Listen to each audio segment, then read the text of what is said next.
সেই নন বিটিচিৰ মানুহ হয় ই বিটিচিত ইএম হল এতিয়া এই কেনেকুৱা ক'ব পাৰে যে এফচু ইউপিপিএল এফচু হৈছে এটা ছাত্ৰ সংগঠন ইউপিপিএল হৈছে আমাৰ ৰাজনৈতিক দল ৰাজনীতিৰ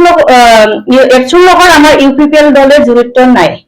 ই নিজেই আবুল ডাবুল কৈ আছে ই নন বিটিচি হৈ পেলাই আমাৰ বিটিচিত কি হৈছে কি নহৈছে সি কেনেকা জানে এইটোৱে কম যে আমাৰ আক্তাৰা বেগম এই আবুল ঠাবুল কথা কোৱাৰ আগত 10বাৰকে চিন্তা কৰিলে ভাল আছিল আমি ইউপিপিএল দলটো 17 বছৰ আমি যেতিয়া চৰকাৰ নাছিলে তেতিয়াৰ পৰাটো আমি হাগ্ৰামা দাদাগিৰি চৰকাৰতে আমি বহুত কষ্ট পাইছিল এতিয়া আমি 5 বছৰ আমি যেতিয়া আমি চৰকাৰ গঠন কৰিছে আমাৰ ইউপিপিএলে তেতিয়া আমাৰ শান্তি হৈছিল বিটিচিত এতিয়া বিপিএফ আহাৰ লগে লগে আৰু অশান্তিটো ক্ৰিয়েট হৈছে হাগ্ৰামা মহিলাৰী ডাঙৰীয়াক মই ৰিকুৱেষ্ট কৰিম যে ই এটা বিটিচি চিফ হৈ পিনে এনেকুৱা এফচুৱে ইউপিপিএল এফচু কৈ আছে